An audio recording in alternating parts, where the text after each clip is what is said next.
Okay, welcome back, everyone.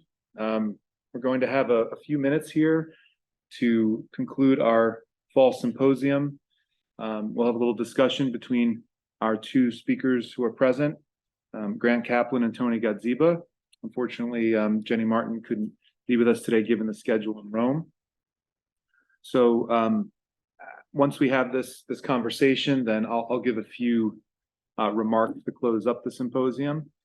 But in the meantime, I'd like to begin with a conversation between both of you to let you start to see what connections you might have seen between your papers, ideas that you want to explore a bit further, and then hopefully we can bring in some additional questions that we have.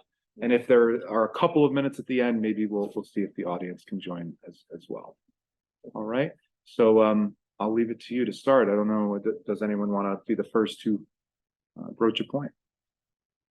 Well, Grant made a comment at the end that our papers are pretty much on the same wavelength, right? So let me ask you what specifically you made you say that? What's the thread you see positive in? You use the metaphor of the stream and standing in the stream, and Newman himself used that stream metaphor. And the tradition is silent, but when it hits the rocks, and then you hear it. Right. But I think that's helpful. You mentioned the need to get away from foundation metaphors. I would say the big problem is deposit metaphors, and they're all too static. We need to stop thinking of tradition as just stuff that's in a kind of box that we we're supposed to keep inside the box. That's not. We need to kind of think of tradition more as the verb trottere than as just the traditum est, this stuff. I mean, there's obviously content, but that can't be the end of how we understand the process. So you made that more explicit, and my paper was more implicit, but I think we certainly agree there. At the end, I asked you, at the end of your paper, I asked you about the role of the Holy Spirit. And at the end of mine, that was what the last two paragraphs were on. And so I had a point. My question was a pointed one because I thought it was important to say something about it. And so I didn't know if you wanted to come back to that question at all. Well, I do, because I have to admit that a question like that befuddles me here. Because of the metaphors we use about tradition, we tend to bracket out anything that begins to give the impression of relativism or subjectivity. But when you're talking about faith, and when you're talking about the inspiration of the Spirit, or you're talking about discernment, that can't be anything other than a subjective appropriation of teaching, and not just an appropriation of taking in, but also a subject. I hate objective and subjective language because of the split that we've made there. I mean, the tradition of philosophy that I come out of, which is continental philosophy, doesn't see that. I mean, sees them as overlapping. They could never be, 0 or 100, right? So, but the fear in a lot of the doctrinal languages is somehow we're going to slip away from absolute divine truth. And the question that we both raise is, but how do you have access to absolute divine truth outside of one's historical and cultural setting in time? Which is why I really wanted to emphasize temporality and flow and things like that. So if the action of the Spirit is anything, I mean, look at the history of the recognition of the Spirit as divine. That's not immediate. There's a great book by, of course, Larry Hurtado, who talks about the early church being binitarian while still believing in the Spirit, but not yet coming to any kind of grips with the Spirit's relationship to Father and Son until, as I mentioned in my paper, the Cappadocians come along and start to provide a language for expressing that. But Basil's clincher, of course, is the liturgy, which I think is just brilliant, right?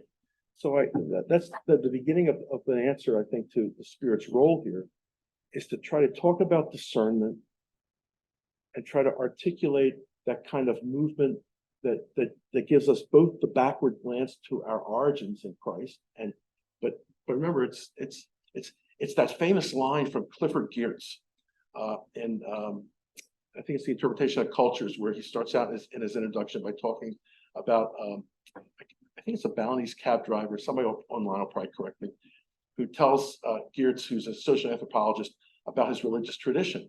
And he says, well, you know, professor, that the world is built on the back of an elephant. And the elephant stands on a turtle. And Geertz says to him, and the turtle is solid, right? He says, no, Sahib, it's turtles all the way down. So if that's true, then everything's interpretation. And what scares us, I think, what scares the church is that there's no fundamental rock bottom.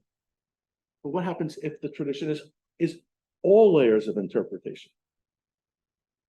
It's Jesus interpreting a Jewish tradition, a Second Temple Jewish tradition that he's born into, right?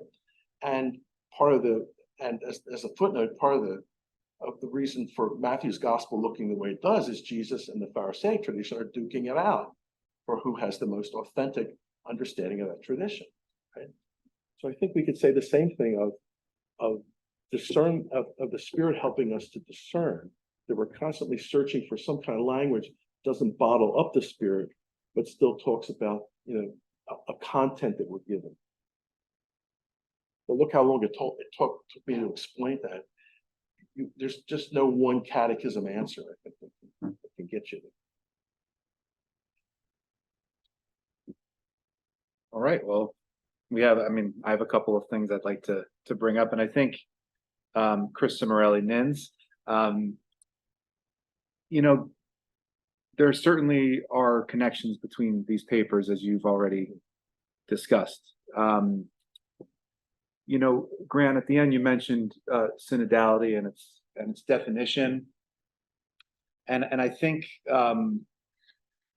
as far as I understand the way Pope Francis understands synodality, it's really important to be able to have frank, candid discussions, sometimes saying things uncomfortably or outside of our expectations, avoiding a certain form of careerism in your conversation, to fundamentally, support the gospel and its manifestation in the world. And so I'm wondering too, with Newman and all of these studies and explorations of history and trying to see the different ways that tradition is spoken to and lived out, I was struck by some of the things I've been looking into myself about Newman and his back and forth with Acton about the dark times of the Christian past. Acton wanted to use history to excise that which was corrupt in order to lead to the more pure form. Newman had a slightly different approach. While he wanted there to be a continual improvement or reform, he said that the wheat and the chaff are together. The key is to kind of look through the history of the church in which the good and the bad are intermixed, but to still be able to see God's activity with God's people, and to draw that line, not seeking perfection on the part of God's people, but fidelity, right? And so, and the sense of faith is a part of that, and Newman saw that with the Arian crisis and so on and so forth. So I was wondering if maybe you could just speak a bit about the sense of faith in these times when sometimes what's coming from upstream troubles us and causes us to have difficulties or threatens the continuity or our own belonging to what we think we see in the past with today. So maybe you could talk a bit about those ideas. Yeah, I've been containing myself as much as possible by not talking about 19th century German Catholicism, especially the Tübingen school. So I nearly passed out from delight when Jenny Martin was talking about Muller and the French translation and all this stuff. And I just finished a translation of Muller's last book. And so, yeah, but the part of the problem, well, with Acton, it's this, he was trained by Ignaz von Dollinger, and he spent a lot of time with them in Munich, and Dollinger ended up leaving the church. Well, he did not accept Vatican I and was excommunicated, but he never went to the sort of splinter church that was what was the name of that? The Old church? Catholic. Yeah, the Old Catholic Church. He never officially joined that, even though he was kind of spiritual mentor to it. And yeah, I mean, part of the problem is the, you know, the role that we think history can play in correcting or teaching us sort of what really happened. And so Dollinger was all on board with, you know, he was kind of, yeah, right-wing traditionalist. And then when he found out that some of the documents were forged about papal authority, it kind of just, it broke him in a way. And so I think Muller and Newman are sort of steadier hands to work through this, and they're both people who care about history. So Newman cared a lot about Athanasius, and he was a sort of guide for him. And so did Muller. Muller did more than anyone to revive Athanasius in the 19th century. He wrote a two-part, 800-page book on him. And Muller thought that to really understand church history, you had to see that there were these sometimes people who personally incarnated the tradition, what the gospel was, in moments where the fights were intense about what it meant. So for him, Athanasius was this person in the 4th century, and Anselm was this person in the 11th century. And they weren't always compromisers. That was part of the point. You know, Athanasius contra mundum, Athanasius against the world. So when he gets exiled 5 times from Alexandria to Trier, he's a kind of minority figure, you could say. And, you know, we saw something similar in the middle of the 20th century with Nouvelle Théologie and people like Congar, who were seen as outside of what was acceptable, and then they became the ones determining what the church's teaching would be on these questions of Vatican II.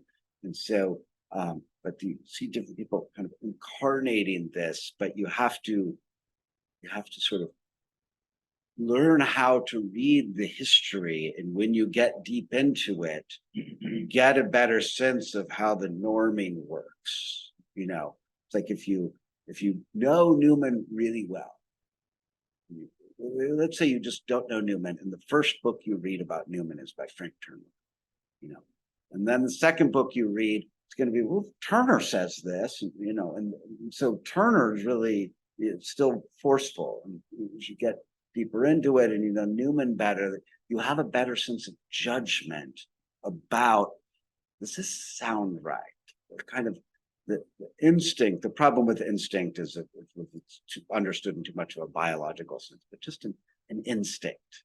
You know, did my spouse send me this email, or does it seem a little bit like spam? You know, like that sense. This isn't how this person talks, right?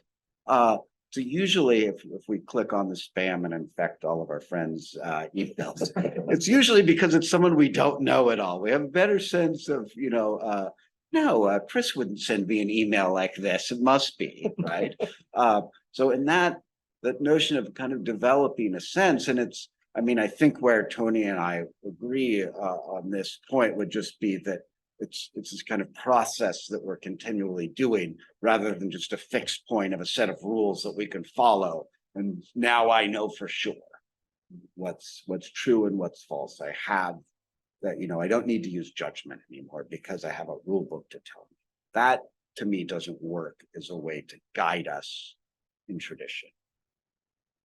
I was thinking while you were answering Bud Marr, I was thinking, the ordinary Catholics who contact them about these issues, right?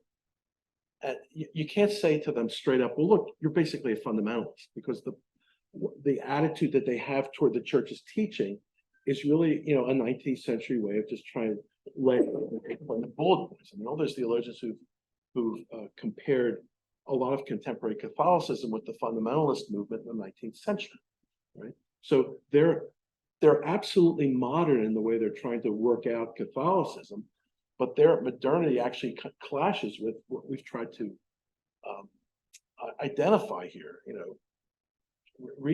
Scratching for language, like I thought Jenny's way of talking about phronesis, that's just brilliant, right? But that's an Aristotelian term that comes out of morality and how we judge the right thing to do at the moment, right? And Aristotle's, I used to use a translation in Nicomachean Ethics when I taught undergraduates. There's the Penguin translation that translated phronesis, which is normally prudence, as perfect sureness of touch, right? The right thing to do at the right time in the right place. Then Aristotle's got this great little, it's not a footnote, but later on where he says, like, for example, you can't be an adulterer. There's no right time and right place and right time. That's his example for not being frenetic, right? But to talk about that instinct and how it's not scripted or bottled, you can only exercise it in the midst of a set of actions where you estimate what the right thing to do is, both applying a principle, which is absolute, but to a set of circumstances which are fluid. And that's why for Aristotle, for example, the mean will shift depending on the context. What's always do the mean? What's the right thing to do? Between, for example, foolhardiness and being a coward. Where's courage show up on that? So we're caught, I think, in the same conundrum when we talk about the church's tradition and what's authentic teaching. And that's why I asked you the question about going back to origins. Origins is one of the yardsticks we used, but even to use the word yardstick is wrong because it's got to be lived out. It's not a thing that gets passed along. Or to also to go along with your example, people in crisis, when there's a crisis in the church, the people who don't compromise. Catherine of Siena, calling out popes. Or I'm trying to think of Trent attempts to concede some of Luther's points, but kind of hold a line for the tradition as revelatory. The people who would not give that up. And that it wasn't scripture alone. Yeah, so I have a question just directed to both of you is, we are, and this is kind of my just pondering on synodality and how it works, but so we live in a world now that is fractured. I mean, I hate the word catechesis, but to say it, and Grant, you mentioned this, the level of teaching, it's hard to live out something that we don't know. Yeah. So by asking everyone in the pews what they think about something, they're grasping at sources that are external to anything that we would say, they're modern, political, medical, political, there's, it's more political thought in my experience, at least in my parish, where the concerns are, than it is any kind of like lived. So how do we get, I feel like what we're talking about with this retrieval of tradition and the embodiment and living in the stream and all of this is very beautiful and would work really well in a monastery. But how does it work in a world that is not inherently Christian like it was in, you know, in medieval time or Yeah, no, whenever. that's a great question. I mean, we've undergone two shifts since Newman's time. Right, But Newman himself, he writes several times, I'm not even a theologian, I'm not a theologian. right, What he means is he wasn't really trained right, in theology in the way someone would to be a theology professor in a seminary. mhm, And so what's changed since then, the first thing that changed was that I mean, he writes on Consulting the Faithful in 1859, and the literacy movement is picking up, but there was still a lot of illiterate people. And 110 years later, there's this notion that Catholics can study theology, they can go and they can take theology classes at Catholic universities or read theology books in reading groups at their parish and study the Bible. And this is so there's a learning that happens, and that's the one shift. And say, oh, good. So that the faithful may actually know more. And what's happened since that, whatever you want to call it, golden period, if I'm allowed to be a little nostalgic about what started before I was born. But what we have now is something much worse, which is more information, mhm, but wrong information.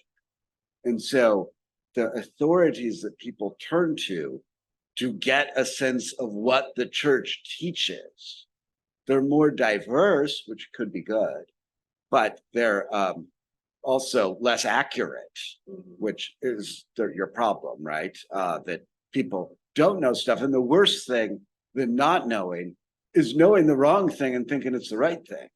At least if you don't know, you only have one step to overcome.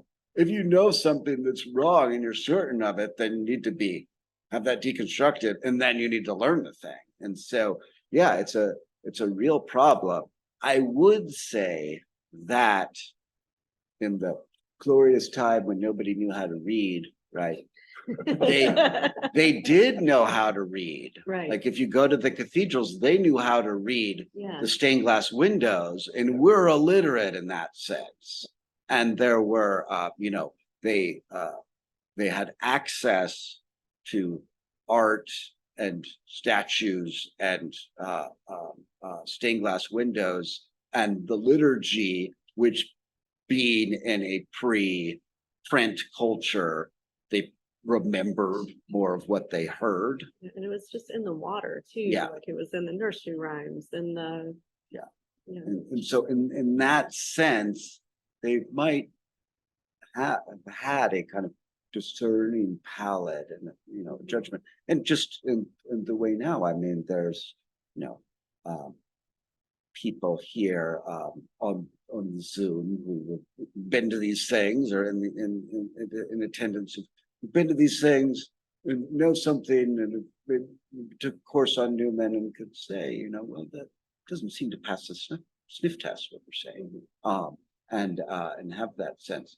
But yeah, I mean, you're right that just sort of getting a bunch of people together and taking all these polls and parishes and saying, well, what do you think about all these controversial things and the death penalty and abortion and birth control, and then saying this is the sense of the faithful. I mean, the document on the sense of the faithful says that's not the sense of the faithful. Yeah. This is such a difficult question. I always approach a question like this by asking, well, how did it start? If I could find the origins of this shift, then I'll have the beginning of an answer. Right? So when did this contemporary Catholic sense of trying to lay out, absolute bullet points, why is there a need for that? Right? And you said you hate the word catechesis, but let me bring it up and say, I think we've lost it. Well, we lost at least 2 generations, I think, in the 70s, right? I mean, I've said this publicly. Those of us who taught and advocated either centrist. I mean, I hate the left-right metaphor. It's killing us, but I don't know what else to use here. Centrist or slightly left of center aggiornamento theology that came after the council. We all sat on our hands for 30 years, and we thought that what we were doing was self-evident. And when John Paul II is elected, I went back to see one of my old seminary professors from my time in the seminary. And I'm Polish and he was Slovak. And he said, this guy from Poland, you watch, he's an either-orist. You come from Poland, you're either a Catholic or a communist. And he's going to bring that either-or thinking to Rome. And when you read Veritatis Splendor, it's there. I mean, it's there in a number of the documents, right? But that's exactly the time when ordinary Catholics were starting to become conscious of what you described, that we're in a post-Christian world. So in a world that seems to be full of fragments and nothing to hold on to, what's the first thing we grasp for? Certainty. And John Paul II provided that certainty. So that I think really created a shift. There were all those new Catholic movements that came along. Read my colleague Massimo Fagioli's book on that, for example, right? And then once social media gets going, that's what you're alluding to. You can get your Catholic information anywhere, from both the knowledgeable and the completely ignorant, right? Because who treat Catholicism as some kind of a feel, that feels right. So since I'm trained in a historical critical method, my approach to this is always to try to go back in history to see what happened and what could maybe be, I don't want to say antidote, but a way of kind of finding that there was another thread there that may be under discussed or not actualized, that was actually still going on and helping us stay on track rather than getting lost in lists of bullet points that tried to reduce a living Catholicism down to something that was scripted. But catechesis, I think, really was the problem, and the loss of that long historical sense. All right, and a couple of questions have come through on the chat, and maybe to introduce these, because this relates yesterday to a question from Father Juan Velez as well, which yesterday the question that came through for you, Tony, was about how to privileging the performative and what about the propositional. And I might bring up here the idea of the fides qua and the fides quae, how to navigate those today. And the question that we see here is about the question of dogma, and then the views of Matthew Levering on the one hand, and Lieven Buva about recontextualization, continuous recontextualization. So perhaps we can think about this idea of dogma, our appropriation of it, as well as recontextualization today. Well, Lieven Buva is a good friend of mine, and we've argued about his theory of detraditionalization. We're Lieven coming out of a European context and saw, especially after the 60s, almost a complete breakdown of Catholicism in Belgium and France, etc. I have a friend at the University of Vienna who said he just takes off. He says France is a catastrophe, Belgium is a catastrophe, Germany's becoming a catastrophe. So Lieven and I have argued about this, about how much continuity is involved there.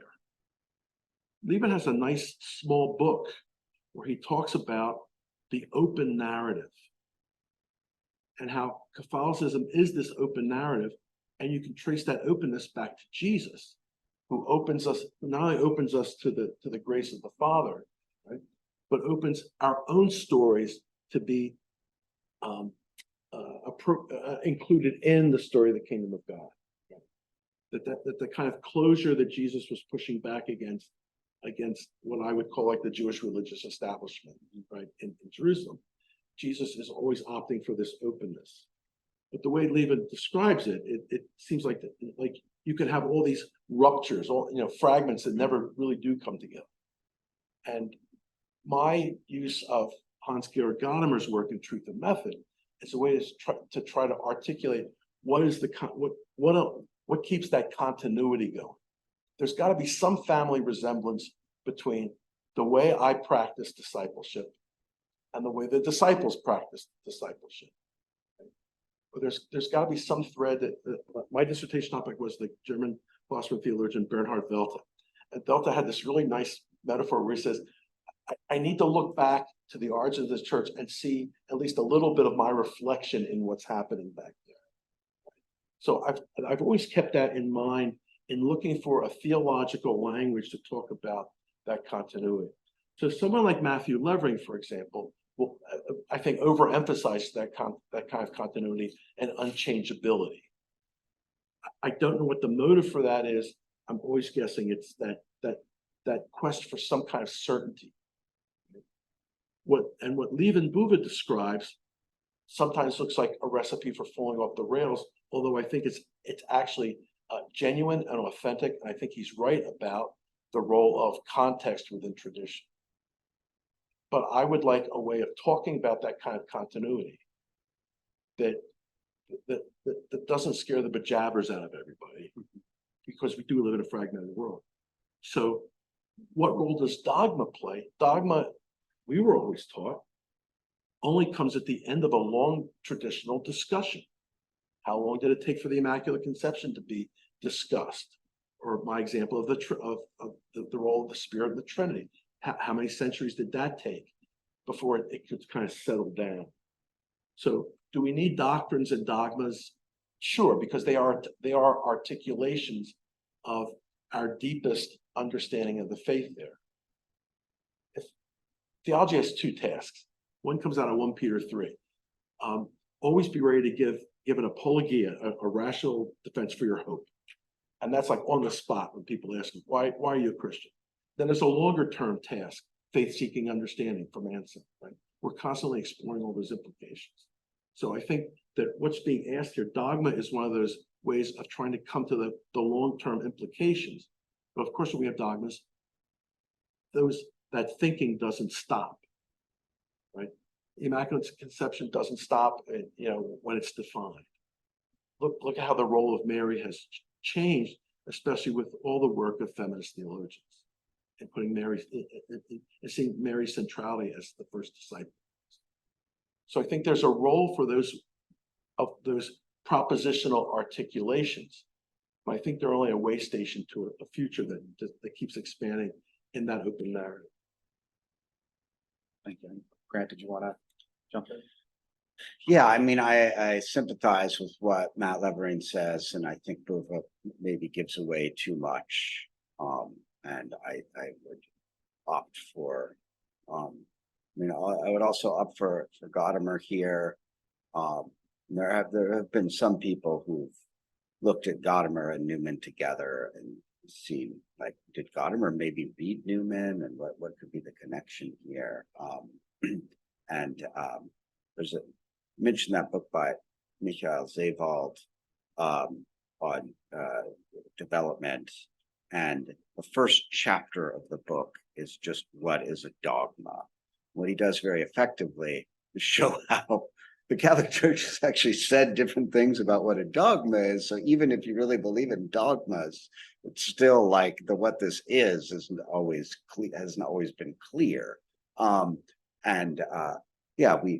We need dogmas. We need clear articulations of faith, but we can't confuse what those clear articulations of faith with the saving message, Jesus. We can't identify them.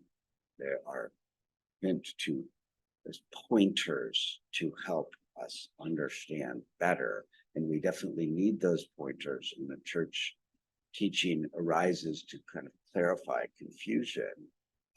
And so it's helpful. We need these. And if the church's teaching is just like a reed in the wind, then why would we were historicist enough to think, well, the church is saying this thing now and they're just going to change their mind in 150 years. Why should I believe that? And I think that's a dead end, but it doesn't mean that you need to resort to metaphors of stasis, static, fundament, immovable block. Thank you both for these comments, and I think we have so much more we could talk about, maybe doctrines and a grammatical function as allowing us to engage in a fruitful conversation wherever we find ourselves in that stream of tradition, which is alive and well. But we are running up against it a bit here with time, so I think we have to transition to our closing remarks for the conference. I apologize. I know Jeff and David have questions in the chat, which we will pass along to Grant and Tony, just so that they see them as well. I'm going to move the camera over to the podium and say a few remarks. How about first thing we do is thank Grant and Tony for this round.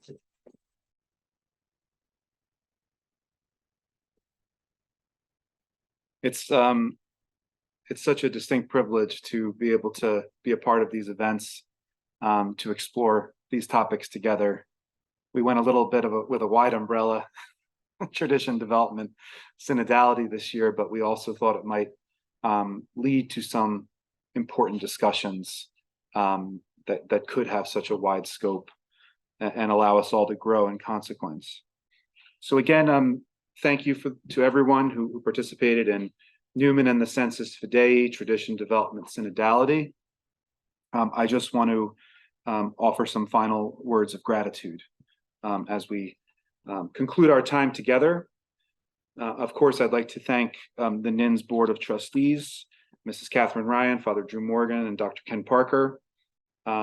Thanks also to the Galliot Family Foundation, to Duquesne University, McAnulty College and Graduate School of Arts and Sciences, as well as the Department of Catholic Studies, which is co-sponsoring this event.